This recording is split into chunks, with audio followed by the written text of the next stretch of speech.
শহীদদেরকে আমাদের স্মরণ রাখতে হবে প্রতিক্ষণে প্রতি সময়ে। আর বিশেষ করে জুলাই আগস্টে আমাদের বিশেষ সম্মান তাদেরকে দিতে হবে। তাদের প্রতি বিশেষ শ্রদ্ধা এবং সম্মান জানানোর জন্যই বিএনপির পক্ষ থেকে এই কর্মসূচিগুলি পালিত হচ্ছে।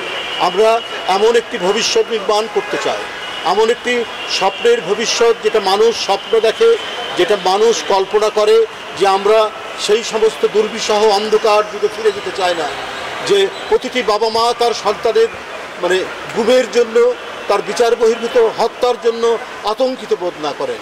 প্রতিটি বাবা মা তার মেয়ে স্কুলে গেছে, কলেজে গেছে, সে ফিরে আসার বিষয়টা নিয়ে আতঙ্কিত বোধ না করেন।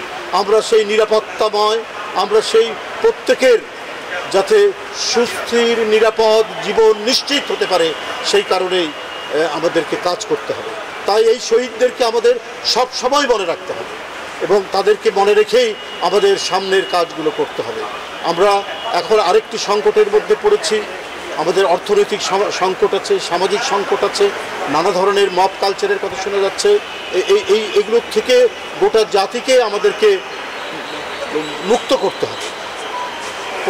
প্রতিটি জাতির কাছে আমাদের যারা জনপ্রতিনিধি হবেন আগামীতে, তাদের প্রতিটি পদে পদে যাতে জবাবদিহিতে থাকে, সেই গণতন্ত্র নিশ্চিত আমাদের করতে হবে।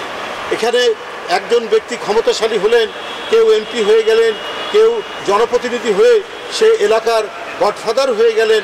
শেখ হাসিনার আমলে যেটা হয়েছে, আমরা সেই পরিস্থিতি তৈরি হবে না। জনপ্রতিনিধিরা হবেন মানুষের সেবক, জনগণের সেবক।